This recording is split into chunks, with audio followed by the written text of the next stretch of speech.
Welcome back once again, and we're still with our international news. The issue of unlawful detention of thousands of Iraqi in prisons around the country that was raised by international human rights organizations has drawn condemnations by political forces who demanded an investigation on the issue.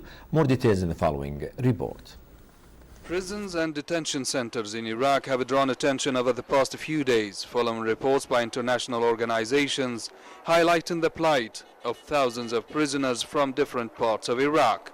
Some for unlawful detentions, while others for detention without trial, in addition to many other issues like torture. Al-Iraqiyya has taken the opportunity to issue a statement on the issue. We were not surprised with the issues raised in Amnesty International report on the number of detainees and human rights violations in Iraqi prisons. We are convinced that figures in the report are far less than the real ones. The issue requires a firm stand by concerned authorities, especially the parliament.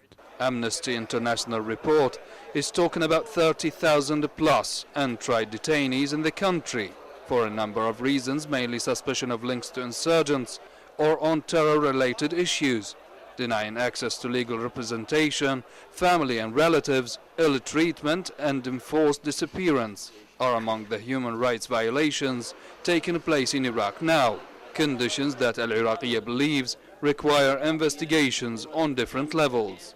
Al-Iraqiyya demands fall on two areas. The first is demanding an official investigation by professional and neutral parties. The second is demanding an investigation for independent parties, and there is no objection for international law for the seriousness of the issue. According to Amnesty International report, some detainees have been held arbitrarily without charge or trial for 7 years.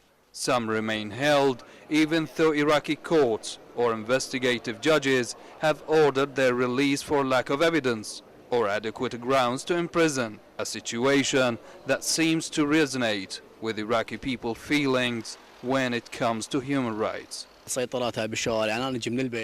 checkpoints in the streets are delaying our movements around. There are orphans' rights issues, forgotten prisoners issues. There are no human rights in Iraq, no power or water. I was forced to walk in the heat because I cannot use my car due to security. Maybe prisoners are safe from killing and slaughtering in the streets we suffer from.